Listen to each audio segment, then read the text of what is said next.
अध्याय 13 उद्योग। आधुनिक अर्थव्यवस्था में उद्योगों की भूमिका महत्वपूर्ण हो गई है। वर्तमान में औद्योगिक देशों में विश्व का धन एकत्रित होता जा रहा है, जिसके कारण वे विकसित देश कहलाते हैं। विश्व के खाते पीते देशों को वे विकासशील देश कहते हैं। सभी देश अपनी क्षमता के आधार पर औद्योगिक विकास की दिशा में अग्रसर हो रहे हैं, लेकिन विश्व के बहुत से ऐसे देश हैं जहां औद्योगिक विकास के लिए कच्चा माल और शक्ति के साधन उपलब्ध हैं, लेकिन उनके पास प्राविधिक ज्ञान के अभाव के कारण विकसित देशों के समकक्ष नहीं आ पा रहे हैं। उद्योग एक महत्वपूर्ण आर्थिक प्रक्रिया है। प्रकृति प्रदत्त सभी वस्तुओं को मनुष्य सीधे उपयोग नहीं कर पाता। मनुष्य उसका रूप परिवर्तित कर उपयोग में लाते हैं। इसी प्रक्रिया को वस्तु निर्माण कहते हैं। आधुनिक औद्योगिक युग का प्रारंभ लगभग 200 वर्ष पुराना है। पश्चिमी देशों में औद्योगिक क्रांति प्रारंभ हुई, जो प्रौद्योगिकी एवं प्राकृतिक संसाधनों पर आधारित होता है। आज यह धारणा बन गई है कि बिना औद्योगिक विकास के सामाजिक स्तर को ऊपर उठाना संभव नहीं है। उद्योगों का प्रारंभ। प्रथम विश्व युद्ध के बाद भारतीय वित्त आयोग ने 1921-22 में लोहा, इस्पात, सीमेंट, चीनी, कागज तथा माचिस उद्योगों को संरक्षण प्रदान किया, जिससे उद्योगों का विस्तार हुआ। ऐतिहासिक पृष्ठभूमि। छत्तीसगढ़ में उद्योगों का प्रारंभ बहुत बाद में हुआ। 1951 में रायपुर जिले की मात्र 7.25% जनसंख्या नगरी थी। प्रारंभ में यहाँ बुनकरों द्वारा वस्त्र बनाए जाते थे। उनके प्रमुख केंद्र आरंग, खरोरा, राजिम, धमतरी, बलौदा, सिमगा, नवापारा और बलौदा बाजार थे। कसेर लोगों का नवापारा, राजिम, धमतरी और रायपुर में तांबा और पीतल के बर्तन, गुंडी, घंटी तथा तांबे का चूड़ा बनाने का कार्य होता था। यहाँ कारपेंटरों द्वारा लकड़ी का फर्नीचर बनाया जाता था। यहाँ कांच, ईंट और खपरेल का काम भी होता था। यहाँ बहुत अधिक चूना पत्थर का निक्षेप मिलता है। बड़े उद्योग के रूप में 1970 में मांढर सीमेंट का कारखाना तथा 1972 में सेंचुरी सीमेंट फैक्ट्री तिल्दा में प्रारंभ हुआ। बिलासपुर जिले में कृषि फसलों का ही प्रमुख व्यवसाय होता था। इसे धान का कटोरा कहते थे। प्राचीन समय से ही यह जिला सिल्क उत्पादन के लिए प्रसिद्ध रहा है। यहाँ बिलासपुर, चांपा और बलौदा सिल्क बनाने का प्रमुख केंद्र था। धातु व्यवसाय का प्रमुख केंद्र बिलासपुर और चांपा था। रतनपुर में कांच और लाख की चूड़ियाँ बनाई जाती थी। 1957 में कोरबा में ताप विद्युत की स्थापना का विचार होने लगा। 21 अप्रैल 1973 को कोरबा में भारत एल्यूमीनियम उद्योग की स्थापना हुई।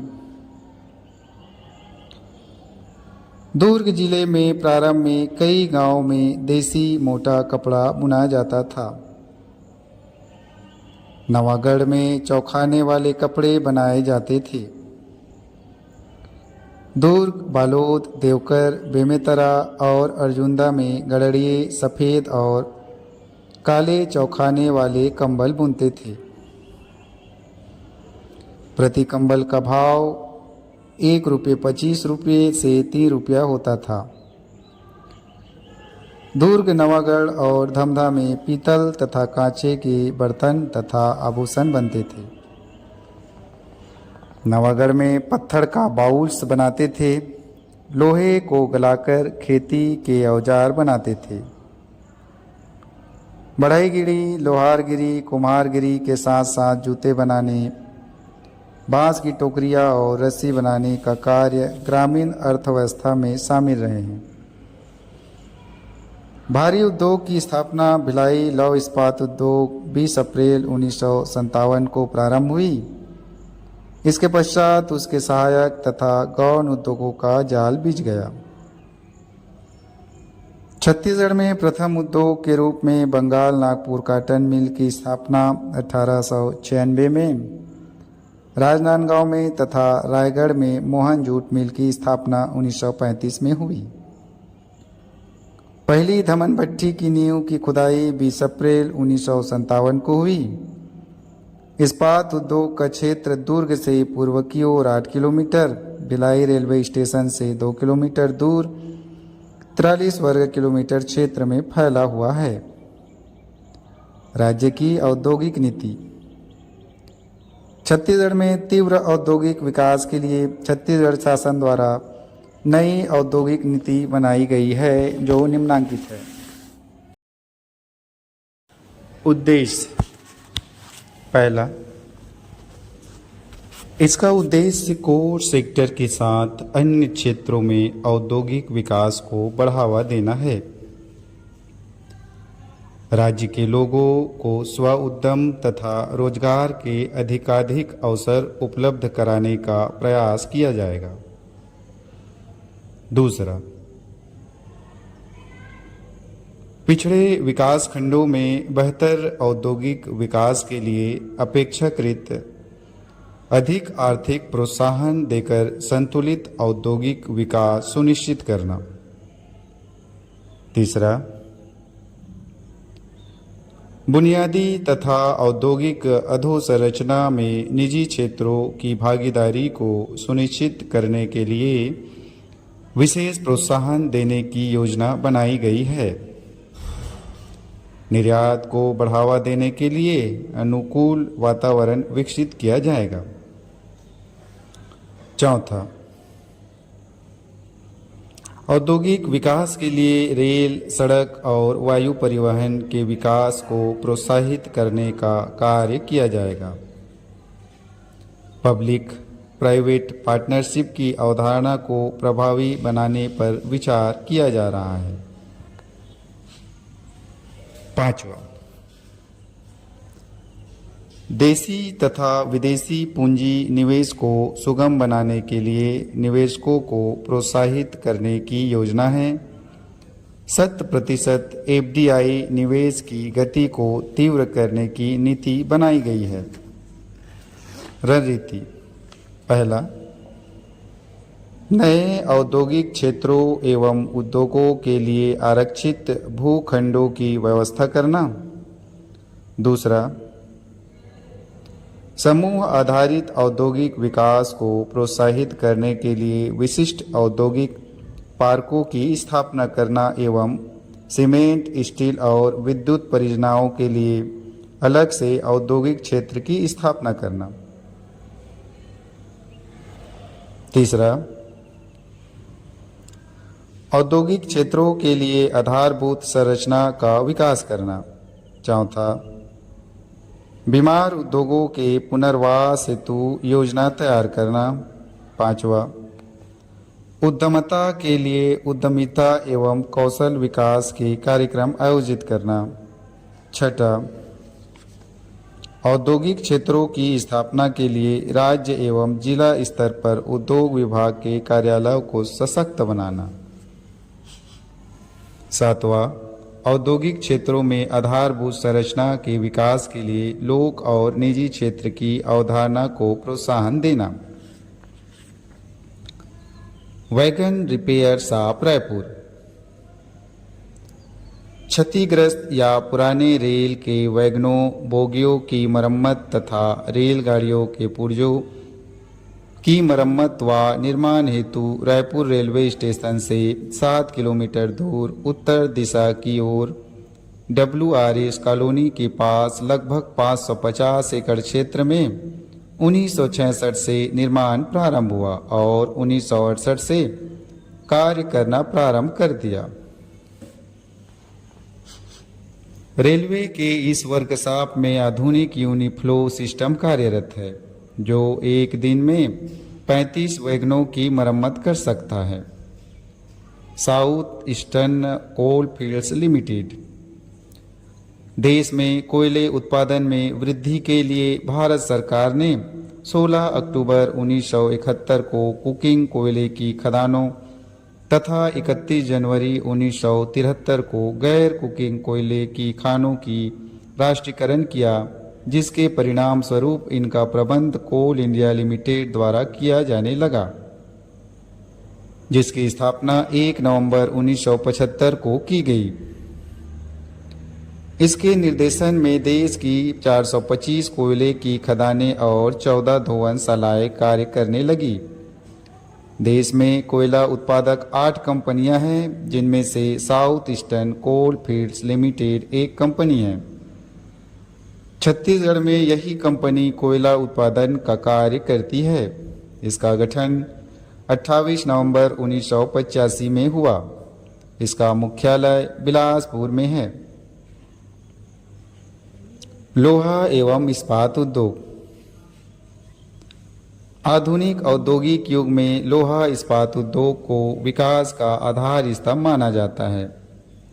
आधुनिक युग में मानव जीवन के प्रत्येक क्षेत्र में विभिन्न कार्यों के लिए इसकी आवश्यकता होती है, जैसे भवन निर्माण सामग्री के रूप में, कृषि उपकरण, यातायात के साधनों में तथा फर्नीचर इत्यादि में इसकी आवश्यकता होती है। इसी कारण लौह इस्पात उद्योग को आधुनिक विकास की धुरी मानते हैं। यह एक भारी उद्योग है। लोहा से मानव का संबंध बहुत पुराना है। इसका व्यापक उपयोग 19वीं सदी के प्रारंभ में हुआ। पहले लोहा गलाने में कोयले का उपयोग किया जाता था। आज बिजली का उपयोग किया जाता है। भिलाई इस्पात संयंत्र की स्थापना 20 अप्रैल 1957 को की गई। यह स्थान दुर्ग से पूर्व दिशा की ओर 10 किलोमीटर की दूरी पर स्थित है। यह संयंत्र 43 वर्ग किलोमीटर क्षेत्र में विस्तृत है, जो शिवनाथ और खारून नदियों के मध्य स्थित है।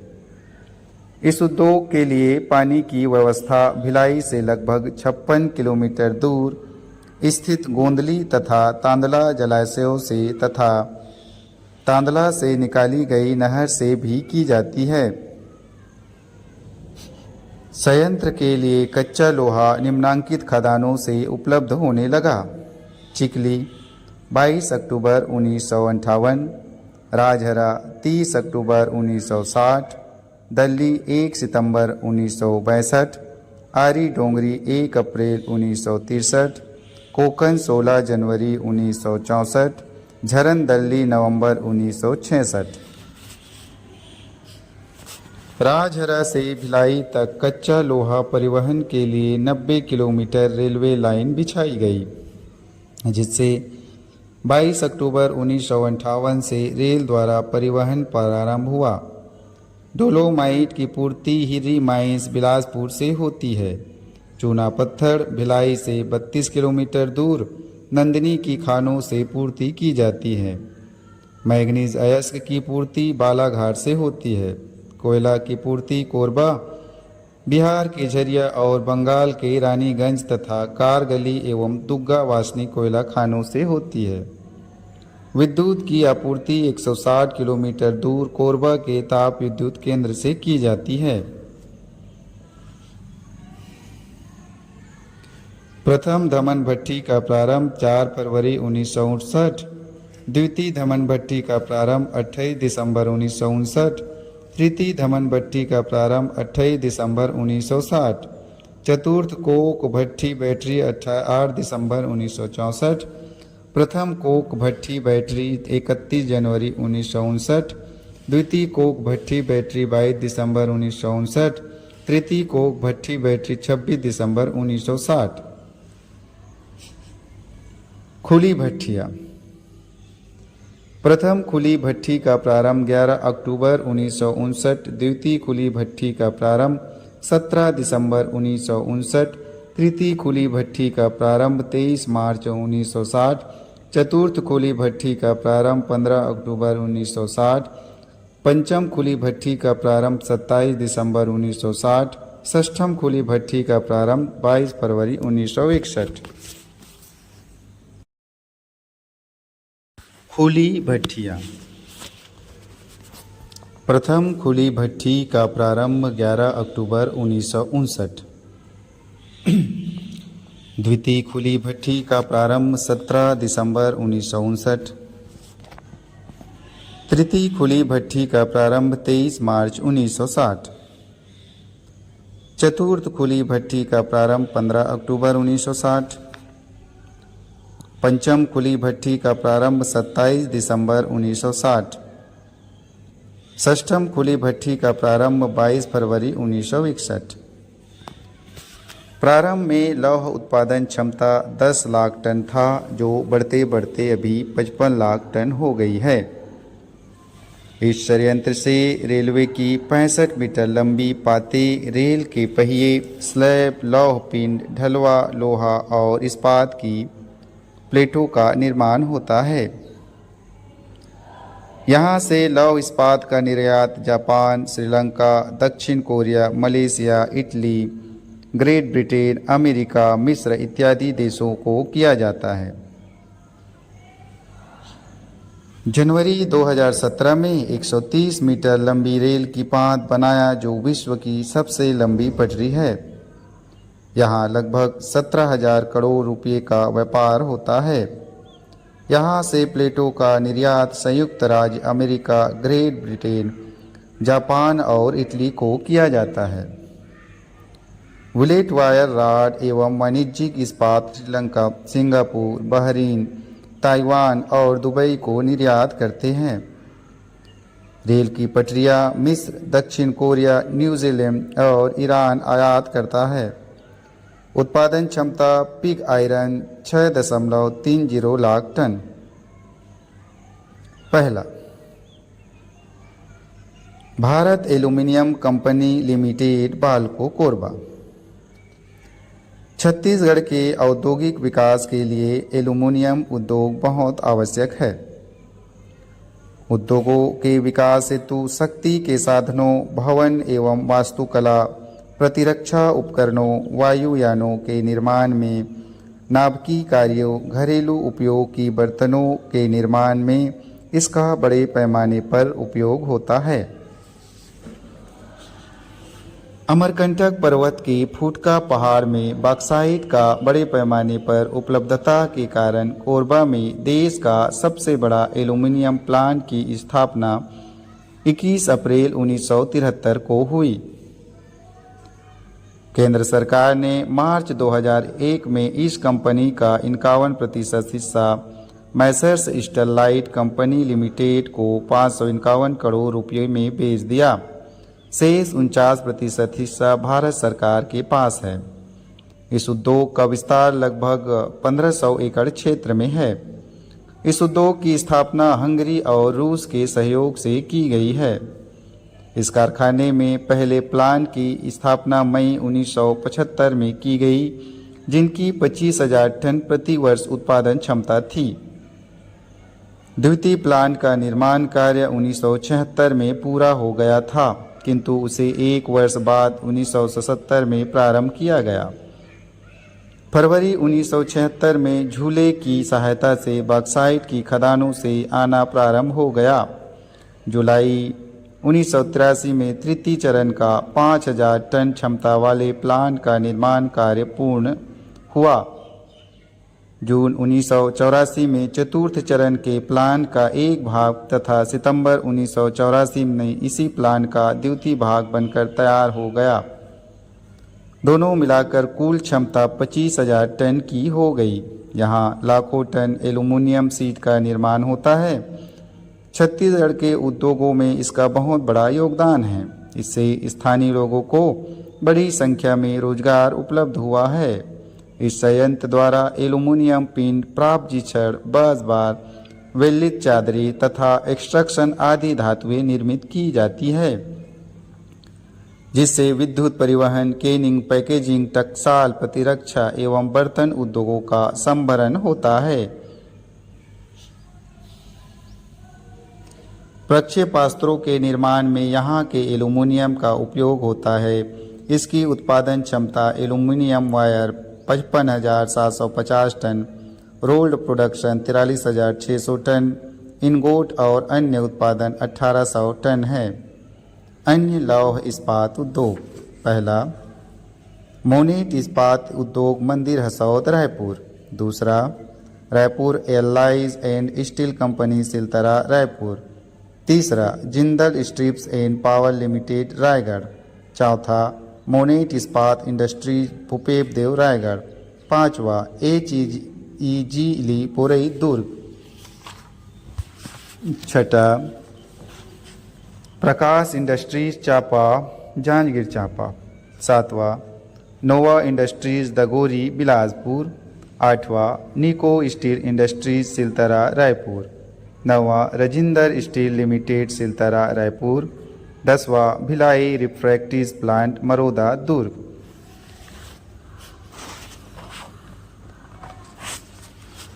जूट उद्योग। प्रदेश का एकमात्र जूट उद्योग रायगढ़ में स्थित है। इसकी स्थापना 1935 में हुई थी। 1968 में मोहन जूट मिल रायगढ़ में 620 कर्मचारी कार्यरत थे। जूट निर्मित माल का निर्माण प्रारंभ में 400 टन था। सन 1956 में उत्पादन बढ़कर 3,817 मिली टन हो गया। सन 1961 में 2,918 मिल टन, 1967 में 4,268 मिल टन हो गया। इस उद्योग के लिए केलो नदी से जल की आपूर्ति की जाती है। सूती वस्त्र उद्योग। प्रदेश में सूती वस्त्रोद्योग Bengal Nagpur cotton mills limited की स्थापना राजनांदगांव में सन 1862 में हुई थी। यह राज्य का प्रथम सूती वस्त्रोद्योग था। यहाँ वस्त्र बनाने के लिए कपास का आयात किया जाता था। यहाँ का मच्छरदानी का कपड़ा प्रसिद्ध था।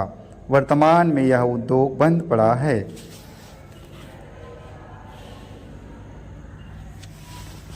सीमेंट उद्योग। सीमेंट उद्योग से भवन निर्माण, पुल, कारखाने, रेलवे स्लीपर एवं अन्य संरचना के क्षेत्रों में क्रांति उत्पन्न हो गई है। सीमेंट उद्योग में कच्चा माल के रूप में चूना पत्थर का अधिक उपयोग होता है। छत्तीसगढ़ में कडप्पा शैल समूह की रायपुर सीरीज में चूना पत्थर का विशाल भंडार है। 1,000 टन सीमेंट निर्माण के लिए 1,600 टन चूना पत्थर, 340 टन कोयला, 40 टन जिप्सम, 4 टन बक्साइट और 2 टन चीका की आवश्यकता होती है। सीमेंट उद्योग में उपयोग में आने वाली कच्चे माल प्रायः भारी होते हैं। अतः उद्योग की स्थापना ऐसे स्थान पर हो जहां सभी कच्चे माल निकट ही उपलब्ध हो। इसके लिए अधिक जल की आवश्यकता होती है। राज्य के प्रमुख सीमेंट के कारखाने निम्नांकित है। पहला, associated cement company limited, Jamul, Durg, 1965, उत्पादन क्षमता 13.80 लाख टन है। दूसरा, सेंचुरी सीमेंट, बैकुंठ, तिल्दा, रायपुर, 1975, उत्पादन क्षमता 8 लाख टन है। तीसरा, cement corporation India limited, Akaltara, Janjgir Champa, उत्पादन क्षमता 22.40 लाख टन है। चौथा, लाफार्ज सीमेंट लिमिटेड, सोनाडीही, 1993, उत्पादन क्षमता 31.80 लाख टन है। पांचवा, ग्रासिम सीमेंट लिमिटेड, रवान, बलौदा बाजार, 1995, उत्पादन क्षमता 20.68 लाख टन। छठा, जय बजरंग प्राइवेट लिमिटेड, उरला, रायपुर। सातवां, अंबुजा सिरमेंट सुनई डीही 1987 उत्पादन क्षमता 11.4 लाख टन है। 8वां अल्ट्राटेक सीमेंट लिमिटेड हिरमी 1994 उत्पादन क्षमता 17.50 लाख टन। 9वां रेमंड सीमेंट गोपाल नगर बिलासपुर 1983 उत्पादन क्षमता 1 लाख मीट्रिक टन।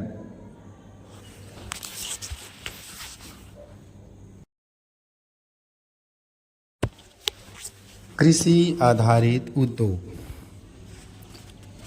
पहला तेल निकालने का उद्योग रायपुर, तिल्दा रायपुर, दुर्ग, कवर्धा, बिलासपुर, जसपुर, अंबिकापुर, जगदलपुर, दंतेवाड़ा और कांकेर। दूसरा शक्कर उद्योग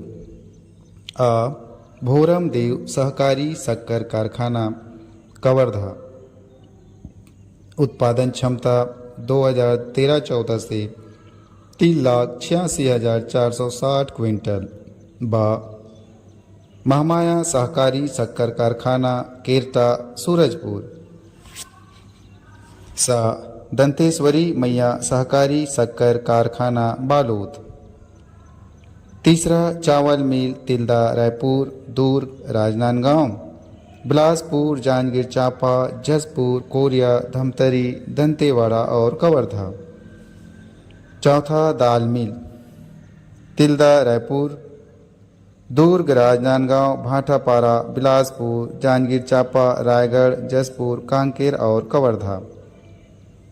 पांचवा फ्लोर मिल तिल्दा रायपुर, राजनांदगांव, धमतरी, बिलासपुर, जांजगीर चांपा, रायगढ़, जसपुर, कोरिया, महासमुंद, कांकेर, दंतेवाड़ा और कवर्धा। छठवा पेपर उद्योग Madhya Bharat paper mill Champa, Kanoi paper mill Bilaspur.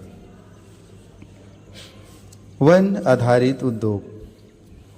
पहला कोसा कपड़ा उद्योग रायगढ़, जांजगीर चांपा, सारंगगढ़, कोरबा, सरगुजा, जगदलपुर, दंतेवाड़ा, जसपुर, महासमुंद और रायपुर। दूसरा बीड़ी सिगरेट उद्योग राजनांदगांव, बिलासपुर, जगदलपुर, खरसिया, डोंगरगढ़ और खैरागढ़।